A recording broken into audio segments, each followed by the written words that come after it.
Today I'm going to be performing the skill inserting an NG tube.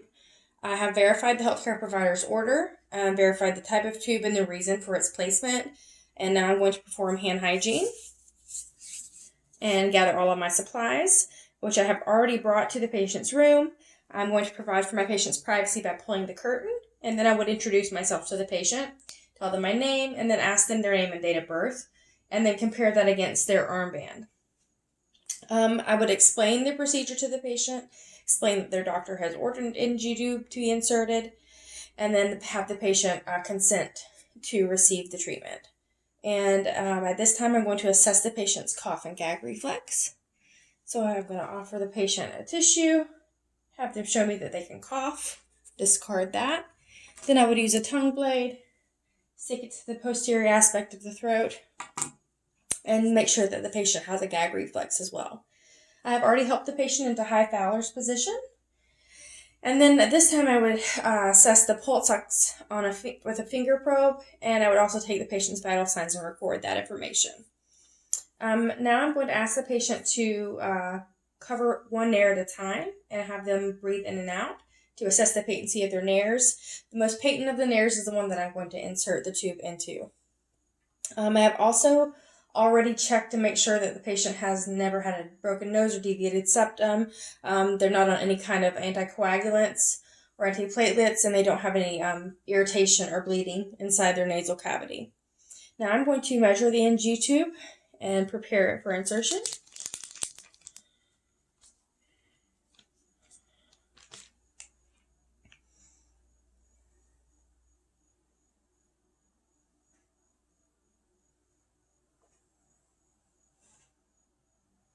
Okay, so I would start at the tip of the nose. I'm going to go back to the ear, then from the ear down to the xiphoid process. And that is the spot that I will mark with my marker.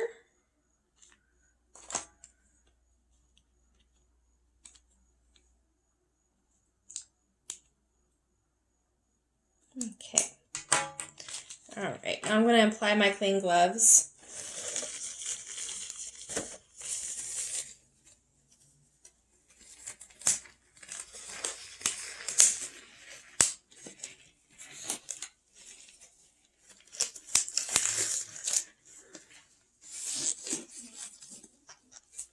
I'm going to prepare my syringe now.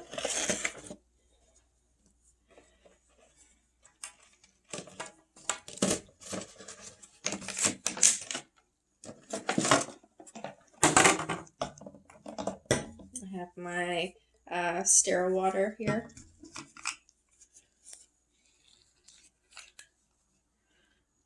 I'm going to pour some of that into here. And then I'm going to draw up 10 milliliters.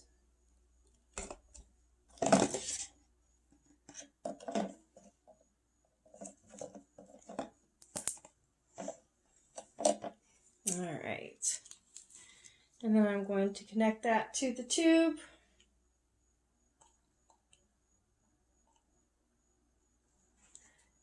And flush that into the trash can. I set my syringe and water to the side. My tube is prepped and ready for insertion. All right, I'm going to get my lubricant, squeeze it onto my clean surface.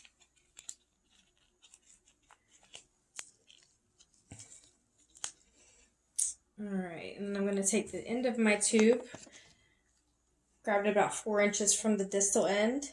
I'm going to roll it in the lubricant.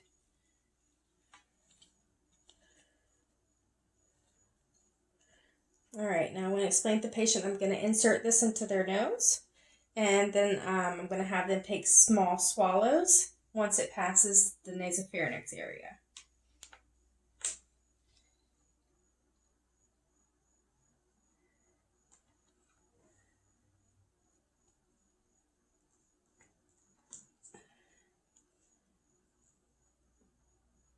Okay, now I'm going to have you lean your head toward your chest. And keep taking small swallows.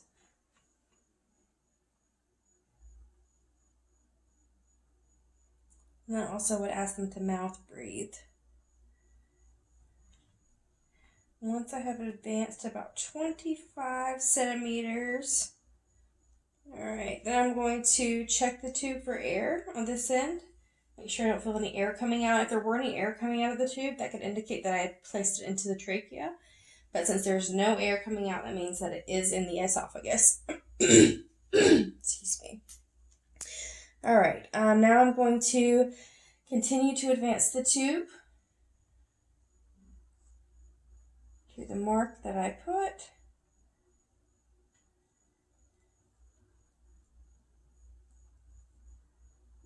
All right. Perfect. All right, and that is my most distal mark. All right, I'm going to have the patient lift their head back up while I support the tube. All right, this time I'm going to take my pen light and have the patient open their mouth and ensure I can see this in the back of the throat and that it has not coiled. Now I'm going to get some tape while securing this. I'm not going to pull on it. I'm going to temporarily tape this to the cheek.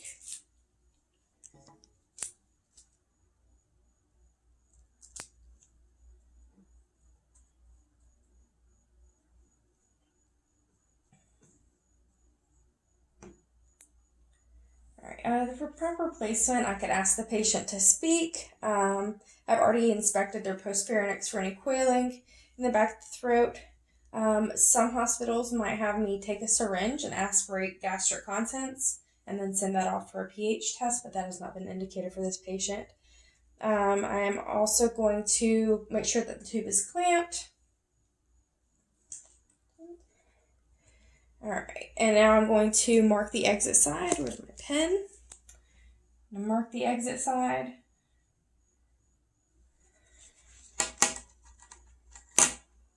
All right, now I'm going to get my temporary membrane.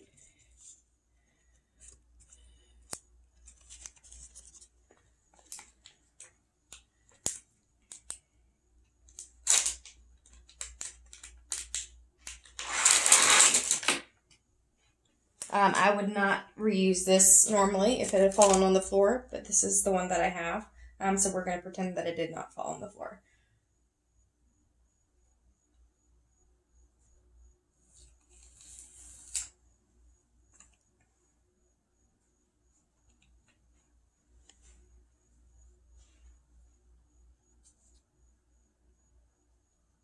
I'm going to remove the tape.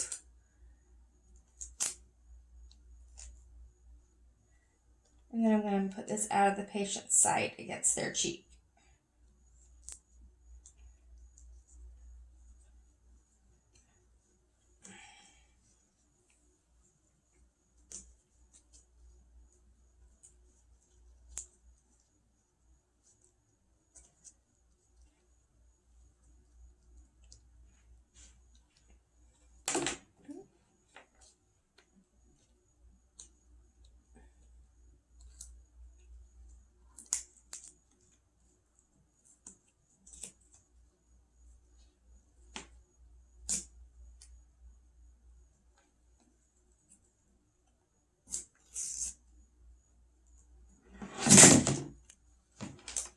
I'm just going to put my patient's head back on. I apologize. All right, all the paper has been removed from the dressing.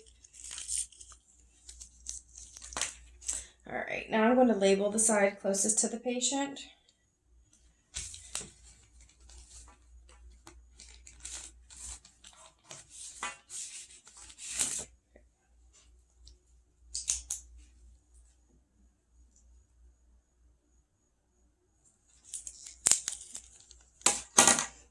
All right, now I'm going to fasten this to their gown with a piece of tape. Allow enough room for them to move their head so it doesn't pull.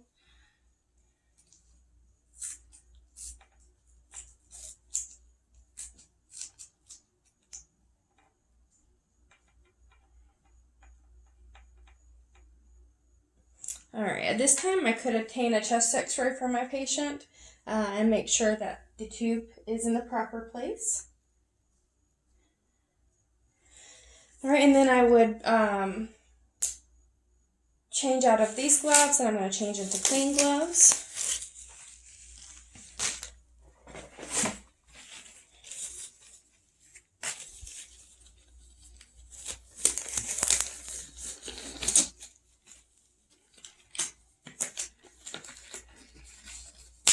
All right, now I'm going to help the patient perform oral hygiene. I would give them their toothbrush and allow them to brush their teeth or help them with brushing if they needed assistance. And then I'm also going to take a washcloth with some soapy water, and I'm going to clean the nair around the tube. All right, now I'm going to dispose of my supplies.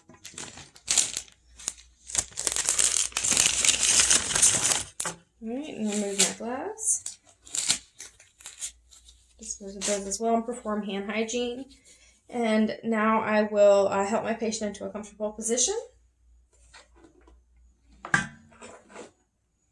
All right, I'm going to make sure that the patient has been given their call light. I'm going to raise their side rails ×2 and lower the bed to the lowest position.